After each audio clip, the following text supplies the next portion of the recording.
ଗପ ଅମୃତରେ ଆଦର୍ଶ ବୋହୂ। ଜଣେ ମହାଜନ ଥିଲେ। ତାଙ୍କର 7 ପୁଅ। ସେହି 7 ଜଣଙ୍କ ମଧ୍ୟରୁ 6 ଜଣଙ୍କର ବିବାହ ହୋଇସାରିଥିଲା। ଏବେ ସାନ ପୁଅର ବିବାହ ହେଲା। ଯେଉଁ ଝିଅ ସହିତ ତାର ବିବାହ ହେଲା, ସେହି ଝିଅର ବାପା ମା ବୁଦ୍ଧିମାନ ଥିଲେ। ବାପା ମା ସେହି ଝିଅକୁ ସୁଶିକ୍ଷା ଦେଇଥିଲେ। ଝିଅର ଶାଶୁଘରେ ସମସ୍ତଙ୍କ ଭାବଧାରା ଭଲ ଥିଲା। 7 ଭାଇ ହୋଇଥିଲେ ମଧ୍ୟ ସମସ୍ତେ ଏକାଠି ଥିଲେ। ବଡ଼ କଥା ହେଲା, ରନ୍ଧାବଢ଼ା କାମ ଘରର ସ୍ତ୍ରୀ ଲୋକମାନେ କରୁଥିଲେ। ରୋଷେଇଆ ରଖିନଥିଲେ।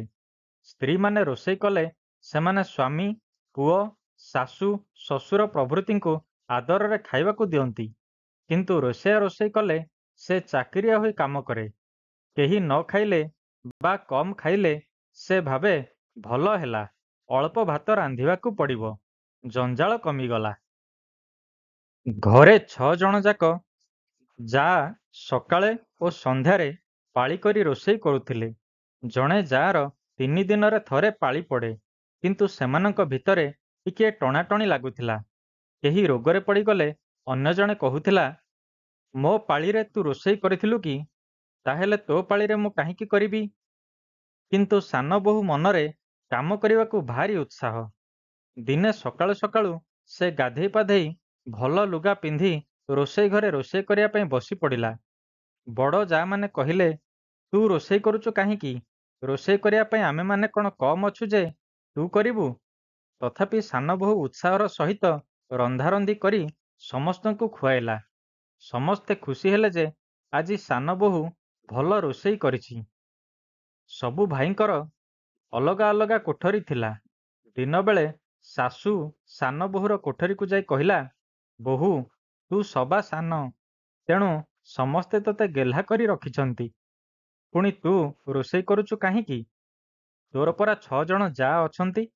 ସାନ ବୋହୂ କହିଲା, ମା, କେହି ଭୋକିଲା ଅତିଥି ଘରକୁ ଆସିଲେ ତାଙ୍କୁ ତୁମେ ଖାଇବାକୁ କାହିଁକି ଦେଉଛ? ଶାଶୁ କହିଲା, ଆରେ ମା, ଏଥିରେ ବଡ଼ ପୁଣ୍ୟ ହୁଏ। ଘରକୁ କେହି ଭୋକିଲା ଅତିଥି ଆସିଲେ ତାଙ୍କୁ ଖାଇବାକୁ ଦେବା ଗୃହସ୍ଥର ପ୍ରଧାନ କର୍ମ। ତାଙ୍କୁ ତୃପ୍ତି ଓ ସୁଖ ମିଳିଲେ ଦେଉଥିବା ଲୋକର ପୁଣ୍ୟ ହୁଏ। ସାନ ବୋହୂ କହିଲା, ଅନ୍ୟମାନଙ୍କୁ ଖୁଆଇଲେ ଯଦି ପୁଣ୍ୟ ହୁଏ, ଘର ଲୋକଙ୍କୁ ଖୁଆଇଲେ କ'ଣ ପାପ ଲାଗିବ? ଘର ତୁମର, ଅନ୍ନ ତୁମର, ବାସନକୁସନ ତୁମର, ସବୁ ଜିନିଷ ତୁମର। ମୁଁ ଟିକେ ପରିଶ୍ରମ କରି ରାନ୍ଧିବାଢ଼ି ସମସ୍ତଙ୍କୁ ଖୁଆଇଲେ ମୋତେ ପୁଣ୍ୟ ମିଳିବ ନାହିଁ କାହିଁକି? ସମସ୍ତେ ଭୋଜନ କଲେ ତୃପ୍ତ ହେବେ ଓ ଖୁସି ହେବେ। ତେବେ ଏଇଥିରୁ କେତେ ଲାଭ ମିଳିବ? ତେଣୁ ମା, ତୁମେ ମୋତେ ରୋଷେଇ କରିବାକୁ ଅନୁମତି ଦିଅ। ମୁଁ ଖାଲିଟାରେ ବସି ବସି କରିବି ବା କ'ଣ? କିଛିଟା ପରିଶ୍ରମ କଲେ ସିନା ଦେହ ଭଲ ରହିବ, ସ୍ୱାସ୍ଥ୍ୟ ଭଲ ରହିବ। ଶାଶୁ ଏହା ଶୁଣି ମନେ ମନେ ଭାବିଲା, ବୋହୂ ସତ କହୁଛି ତ। ଆମେ ଏହାକୁ ସାନ ବୋଲି ବୁଝୁଛୁ, ହେଲେ ଏହାର ବୁଦ୍ଧି ବହୁତ ଭଲ। ତା ପରଦିନ ସକାଳୁ ସକାଳୁ ଶାଶୁ ରୋଷେଇ ଘରେ ହାଜର। ବୋହୂମାନେ ଦେଖି କହିଲେ, ମା, ତୁମେ ଏ କ'ଣ କରୁଛ? ରୋଷେଇ କରିବାକୁ ତ ବହୁତ ଲୋକ ଅଛନ୍ତି। ତୁମେ ପରିଶ୍ରମ କରୁଛ କାହିଁକି? ଶାଶୁ କହିଲା, ତୁମର ବେଳ ଅଛି, ବୟସ ଅଛି, କିନ୍ତୁ ମୁଁ ତ ବୁଢ଼ୀ ହେଲିଣି, ଶୀଘ୍ର ମରିବି। ମୁଁ ଏବେ ପୁଣ୍ୟ ନ କଲେ ଆଉ କରିବି କେବେ? ବୋହୂମାନେ କହିଲେ, ଏଥିରେ ପୁଣ୍ୟ କ'ଣ? ଏହା ତ ଘର କାମ। ଶାଶୁ କହିଲା, ଘର କାମ କଲେ କ'ଣ ପାପ ଲାଗେ? ଯଦି ଭୋକିଲା ଲୋକଙ୍କୁ, ସାଧୁ ଓ ବ୍ରାହ୍ମଣମାନଙ୍କୁ ଭୋଜନ କରାଇଲେ ପୁଣ୍ୟ ହୁଏ, ତେବେ ଘର ଲୋକଙ୍କୁ ଭୋଜନ କରାଇଲେ କ'ଣ ପାପ ଲାଗିବ? ଓଲଟା ଏଇଥିରେ ବ୍ୟକ୍ତିଗତ ପୁଣ୍ୟ ହୁଏ। ଘର ଜିନିଷରେ ଘରର ସମସ୍ତଙ୍କର ଭାଗ ଅଛି, ତେଣୁ ତାହା ଦାନ ପୁଣ୍ୟ କଲେ ସମସ୍ତଙ୍କୁ ପୁଣ୍ୟ ମିଳେ। କିନ୍ତୁ ନିଜେ ପରିଶ୍ରମ କରି ରୋଷେଇ କଲେ କେବଳ ରୋଷେଇ କରିବା ଲୋକକୁ ପୁଣ୍ୟ ମିଳେ। ମୋ ପରି ବୁଢ଼ାବୁଢ଼ୀ ଏବେ ପୁଣ୍ୟ ନ କଲେ ଆଉ କରିବେ କେବେ? ଶାଶୁ କଥା ଶୁଣି ବୋହୂମାନଙ୍କ ମନରେ ବି ଉତ୍ସାହ ଜାତ ହେଲା। ସେମାନେ ଭାବିଲେ, ସତ କଥା ତ, ଘର କାମ କଲେ, ରନ୍ଧାବଢ଼ା କରି ସମସ୍ତଙ୍କୁ ଖୁଆଇଲେ ଯେ ପୁଣ୍ୟ ହୁଏ, ଏ କଥାକୁ ତ ଆମେ ଲକ୍ଷ୍ୟ ଦେଇ ନଥିଲେ। ଏହା ଖୁବ୍ ଭଲ କଥା।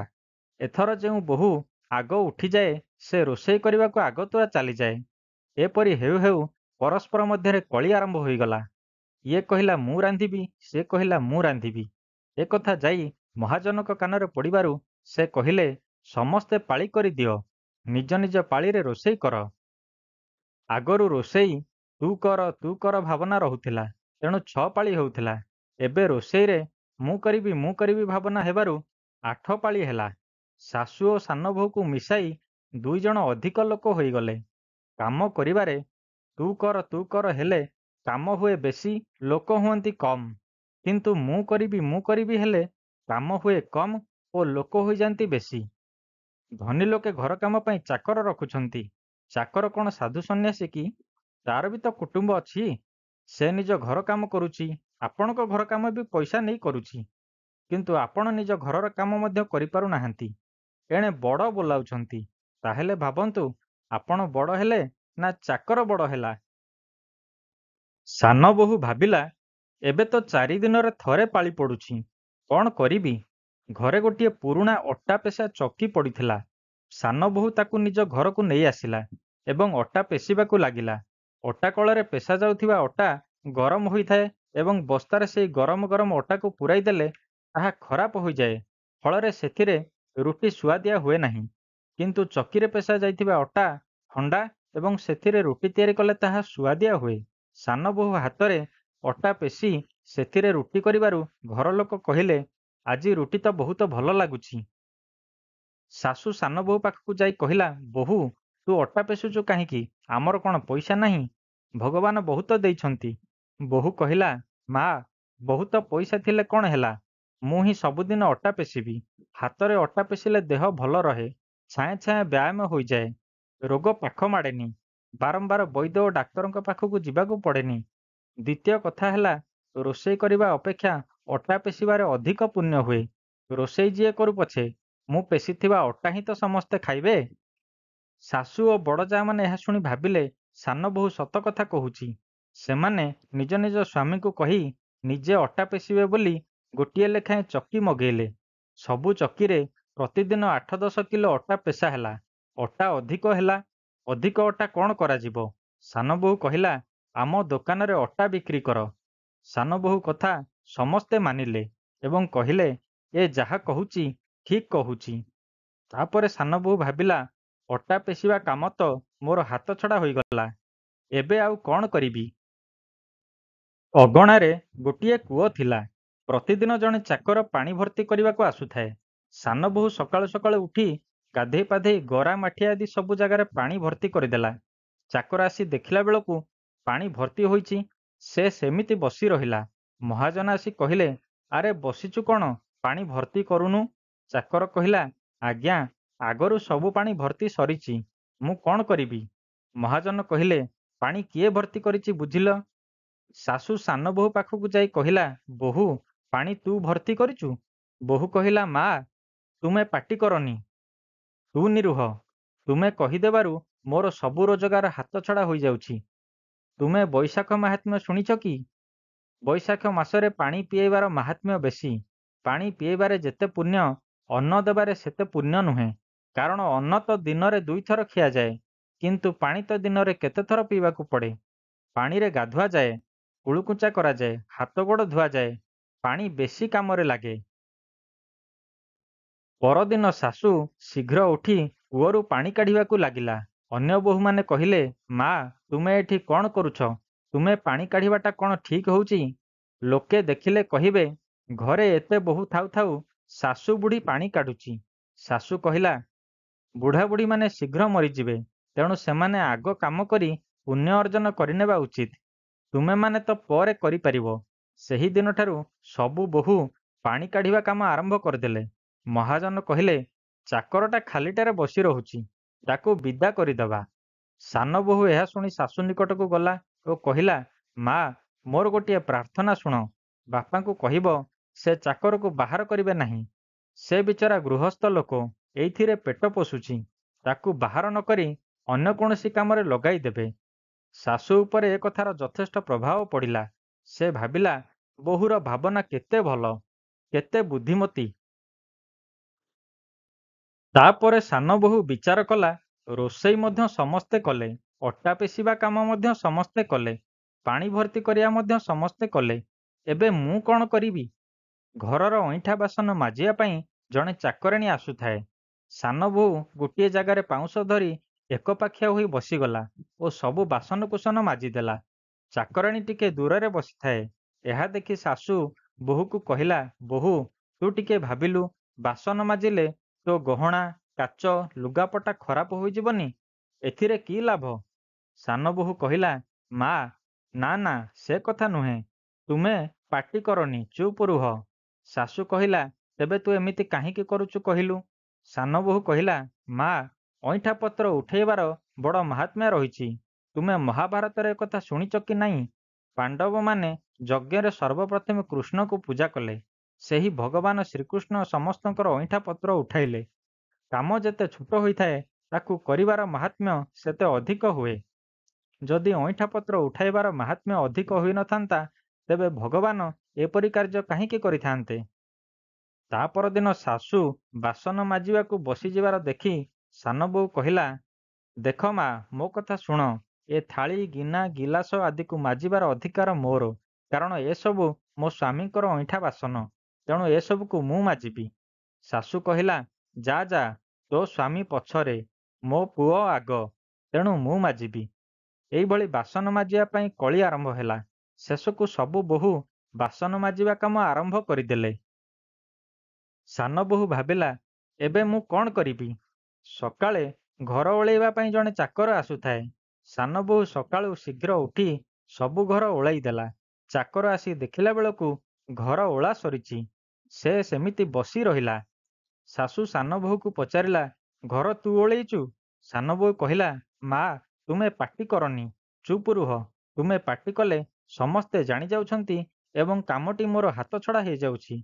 ଶାଶୁ କହିଲା, ଘର ଓଳେଇବାକୁ ତ ଚାକର ଅଛି, ପୁଣି ତୁ ଘର ଓଳଉଛୁ କାହିଁକି? ସାନ ବୋହୂ କହିଲା, ମା, ତୁମେ କ'ଣ ରାମାୟଣ ଶୁଣିନ? ବଣରେ ବଡ଼ ବଡ଼ ଋଷିମୁନି ରହୁଥିଲେ, କିନ୍ତୁ ଭଗବାନ ସେମାନଙ୍କ ଆଶ୍ରମକୁ ନ ଯାଇ ଶବରୀର କୁଡ଼ିଆକୁ ଗଲେ।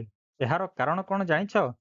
ଶବରୀ ସବୁଦିନ ରାତିରୁ ଉଠି ରାସ୍ତା ଓଳଉଥିଲା। ଋଷିମୁନିମାନଙ୍କ ଗୋଡ଼ରେ କଣ୍ଟାଝଟା ନ ଲାଗିବା ପାଇଁ ସରୋବର ରାସ୍ତା ପରିଷ୍କାର କରୁଥିଲା। ତେଣୁ ଏହି ସେବାର ମାହାତ୍ମ୍ୟ ବହୁତ ଅଧିକ। ଶାଶୁ ଦେଖିଲା, ଏ ସାନ ବୋହୂ ସମସ୍ତଙ୍କର ପୁଣ୍ୟ ଏକୁଟିଆ ଛଡ଼ାଇ ନେବ। ଏଣିକି ଶାଶୁ ଓ ଅନ୍ୟ ବୋହୂମାନେ ଘର ଓଳେଇବା ଆରମ୍ଭ କରିଦେଲେ। ଯେଉଁ ଘରେ ପରସ୍ପର ମଧ୍ୟରେ ପ୍ରେମଭାବ ଥାଏ, ସେଠାରେ ଶ୍ରୀ ବୃଦ୍ଧି ହୁଏ ଏବଂ ଯେଉଁ ଘରେ କଳହ ହୁଏ, ସେଠାରେ ଦରିଦ୍ରତା ନିବାସ କରେ। ମହାଜନଙ୍କ ଦୋକାନରେ ଅଧିକ ଲାଭ ହେଲା। ମହାଜନ ଭାବିଲେ, ଘରର ସ୍ତ୍ରୀ ଲୋକମାନଙ୍କ ପାଖରେ ବି ଧନ ରହିବା ଦରକାର। ସେ ସବୁ ବୋହୂଙ୍କ ପାଇଁ ଗହଣା ତିଆରି କଲେ। ଗହଣା ହେଉଛି ସ୍ତ୍ରୀର ଧନ। ସେଥିରେ ସ୍ୱାମୀର ମଧ୍ୟ ଅଧିକାର ନଥାଏ। ସାନ ବୋହୂ ଶ୍ୱଶୁର ଦେଇଥିବା ଗହଣାକୁ ନେଇ ବଡ଼ ଯା ପାଖକୁ ଗଲା ଏବଂ କହିଲା, ତୁମର ପୁଅ ଝିଅ ଅଛନ୍ତି। ସେମାନଙ୍କ ବିବାହରେ ତୁମକୁ ଗହଣା ତିଆରି କରିବାକୁ ପଡ଼ିବ। ମୋର ତ ପୁଅ ଝିଅ କେହି ନାହାନ୍ତି, ଏଣୁ ଏସବୁ ଗହଣା ମୁଁ କ'ଣ କରିବି? ଏ ଗହଣା ତୁମେ ରଖ। ମୋର ତ ବାପା ମା ଦେଇଥିବା ଗହଣା ସବୁ ସେଇମିତି ସିନ୍ଦୁକରେ ପଡ଼ିଛି। ଶାଶୁ ଏହା ଦେଖି ସାନ ବୋହୂ ପାଖକୁ ଯାଇ କହିଲା, ବୋହୂ, ତୁ ଏ କ'ଣ କରୁଛୁ? ତୋ ଶ୍ୱଶୁର ସମସ୍ତଙ୍କୁ ଗହଣା ଦେଇଛନ୍ତି। ସାନ ବୋହୂ କହିଲା, ମା, ତୁମେ ଚୁପ୍ ରୁହ, ପାଟି କରନି। ତୁମକୁ କିଛି କହିବା ଅର୍ଥ ଗାଁ ସାରା ଡେଙ୍ଗୁରା ପିଟିବା। କାମଧନ୍ଦା କଲେ ପୁଣ୍ୟ ହୁଏ, ତେବେ ଦାନ କଲେ କ'ଣ ପାପ ହେବ? ଜିନିଷ ଦେଲେ ତ ବଡ଼ ପୁଣ୍ୟ ହୁଏ। ବୋହୂ କଥା ଶାଶୁ ମନକୁ ପାଇଲା। ସେ ଯାଇ ମହାଜନକୁ କହିଲା, ମୁଁ ଚାକର ଓ ଚାକରାଣୀକୁ ଲୁଗାପଟା ଦେବି। ମହାଜନ ଅତି ଖୁସି ହେଲେ ଯେ, ଯାହା ହେଉ, ଆଗରୁ ଚାକର ଚାକରାଣୀକୁ କିଛି ଦେଲେ ଇଏ କଳି କରୁଥିଲା, ଏବେ ଇଏ ନିଜେ ଦେବା ପାଇଁ ମନ ବଳାଉଛି। ଶାଶୁ ମଧ୍ୟ ଅନ୍ୟମାନଙ୍କୁ ଜିନିଷପତ୍ର ଦେଲା ଏବଂ ବୋହୂମାନେ ମଧ୍ୟ ଦେବାକୁ ଲାଗିଲେ। ଘରେ ଜିନିଷ ହୋଇଗଲା ଅଧିକ ଏବଂ ନେବା ଲୋକ ହୋଇଗଲେ କମ୍। ପୁଣ୍ୟ ଦୁଇଟି ଉପାୟରେ କରାଯାଏ, କାମଧନ୍ଦା ନିଜେ କରି ଏବଂ ଅନ୍ୟମାନଙ୍କୁ ଜିନିଷପତ୍ର ଦେଇ। ଏହି ଦୁଇଟି କାମ କଲେ ଘରେ କଳି ହେବ ନାହିଁ, ଶାନ୍ତି ରହିବ। ଅନ୍ୟ ଲୋକେ ମଧ୍ୟ ଭାବିବେ ଯେ, ଝିଅ ଦେବାକୁ ହେଲେ ଏଇଭଳି ଭଲ ଘରେ ଦିଅ, ଯାହାଫଳରେ ସେ ସୁଖ ପାଇବ। ଝିଅ ନେବାକୁ ହେଲେ ଏହିପରି ଘରୁ ନିଅ, ଯାହାଫଳରେ ଆମ ଘରେ ମଧ୍ୟ ସୁଖ ଶାନ୍ତି ରହିବ। ସାଧୁମାନେ ଏହିପରି ଘରୁ ଭିକ୍ଷା ନେବାକୁ ଇଚ୍ଛା କରନ୍ତି। ଶ୍ରେଷ୍ଠ ପୁରୁଷ ଯେପରି ଆଚରଣ କରନ୍ତି, ଅନ୍ୟମାନେ ମଧ୍ୟ ସେହିପରି ଆଚରଣ କରନ୍ତି। ସେ ଯାହା କିଛି ପ୍ରମାଣିତ କରନ୍ତି, ଅନ୍ୟ ଲୋକମାନେ ତଦନୁସାରେ ଆଚରଣ କରନ୍ତି।